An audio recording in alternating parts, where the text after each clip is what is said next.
Good morning and welcome to Minimalist Monday. Today I'm just going to be sharing with you a little bit about my journey to becoming a minimalist and embracing the minimalist lifestyle. Now, just to give a little brief explanation, minimalism is basically a lifestyle choice where you only own items that you find add value to your life on a regular basis. So basically, you don't own anything that doesn't keep giving you a lot of value in your life. You don't own things that you don't need or really like a lot.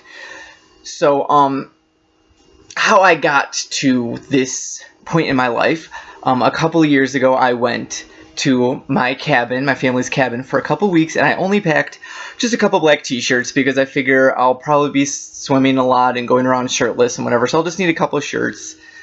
I'm not too worried about getting dirty. I don't sweat a lot or anything like that. So, while I did this, I found it very freeing because I didn't have to choose what to wear every day. I just threw on the same thing every day, and it was just very easy and very liberating in a way. So I decided to challenge myself to live for the entire next year, from one summer to the next, wearing only black t-shirts. I also threw gray into the mix, just add a little variety. So I decided to only wear black and gray t-shirts, shirt-wise. That's all I was going to wear for an entire year. And it was just an experiment to kind of see what that was like, how I liked it. After the end of the year, I found it to be an amazing experience.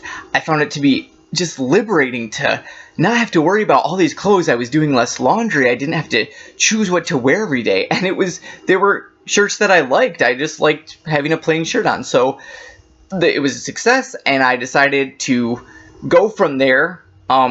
Clothes-wise, where I am today is I only own just a few shirts and a couple of pairs of pants, and that's all I own, which is very different from what most people would do. And as I continued to do this with my clothes, I found I started getting rid of other stuff in my life. I found some blogs online from minimalists. I didn't even know what the word minimalism, that it existed. I didn't know that was a thing. I just knew I liked what I was doing, and I started looking up stuff online. And then I found minimalists, and they have these blogs just talking about their lives and how they started getting rid of all the extra stuff. Here in the United States and in other, first world countries, we have so much extra stuff that we don't really need. And not only do we not need them, often we don't even use them. How many clothes in our closet are packed in the back of our dressers do we not wear? How many books and movies do we have on our shelves that we don't even read or watch really ever, even if ever, every few years maybe? So I just started getting rid of all that kind of stuff. Now, I found it exciting, and it feels so good if you've ever let go of something you felt like you had this attachment to, like you would have thought you needed, or maybe you thought it was a part of you or held some part of your identity, and then you just let it go. One of the things that my wife struggled with most because I'm married, so we started, we were going through this together, really. And, of course, I was the one, let's get rid of all of our stuff. And she's just like, whoa, let's not be too crazy about this. And, of course, I'm like, yeah, let's be crazy about it. But, so one of the things that we got rid of was our TV. And we didn't even ever have actual TV, it was just for movies. So, we didn't watch a lot of TV. But I felt personally that it was a hindrance to our lives. And I didn't want to, that's a whole nother talk, but I felt like it was a distraction, and mostly bad things come from TV and not much good things. We have the internet to watch stuff on anyway, so I did convince her. We did get rid of our TV, and in the end, she loved the change, and it's really improved our lives. We love raising kids without a TV. But, so all of this stuff was happening. I was feeling it in here. It was coming from here.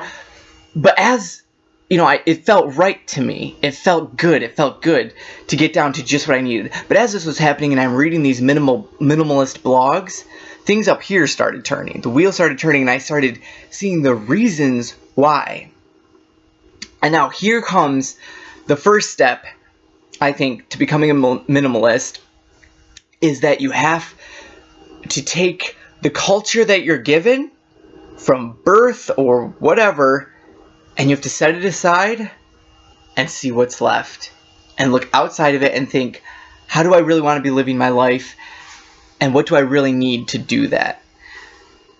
And this intentional way of living is key. It's so important. And yet, so few people do that in our society. So few people in the United States would ever just do that, because, here's how I think of it. I think of it as like, whatever culture you live in, maybe your hometown, maybe your religion, maybe, just the culture that pervades everything that you do and everywhere you go, so much stuff we see on TV and movies and all this stuff, and of course on the internet. So we live in this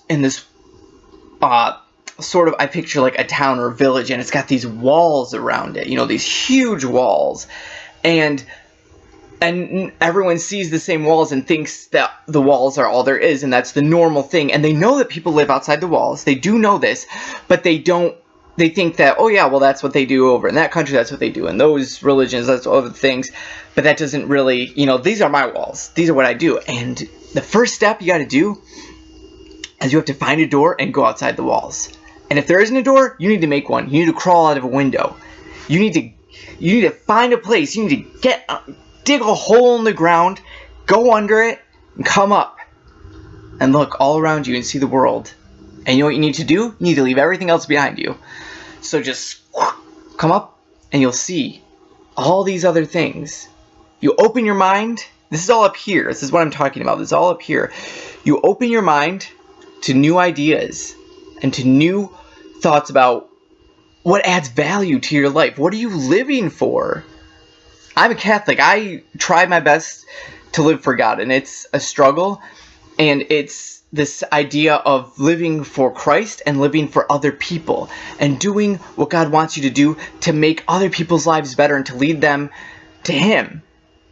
So no, maybe that doesn't apply to you, but what are you about? Is there anything in your, that you are living for? And a lot of people, there's not. And you know why I think that is? I think that's because of all this stuff we have. We have so many distractions. So the wheels in my head start turning and start thinking, man, everyone around me thinks they need all this stuff. And I've always thought I needed all this stuff. But do I? Do I? Do I need this stuff? Do I really need it? And then I started thinking about, well, what do people I admire, like the saints? Oh, you think of the saints. What did they do? Well, St. Francis, the first thing he did when he had his conversion, sold all of his stuff. He got rid of all of his stuff, gave it to the poor. And I remember this quote I read. I'm not sure what it is exactly, but basically St. Francis said, how can you steal from a man who has nothing? How can you hurt a man who has nothing? How can you, oh, that blew my mind. In my perfect world, I would never lock my doors because I don't have anything worth stealing. Or if I do have something worth stealing, it doesn't matter to me enough that I care about losing it. Now, if you break into my house anyways, you're going to be screwed because we don't have a computer. We don't have a TV. I don't know what I feel bad for you, really.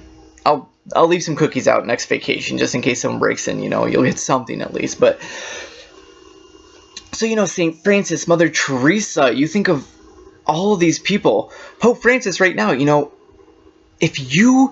more you get rid of the stuff around you, the more free you are to see what really adds value to your life and what your life is about.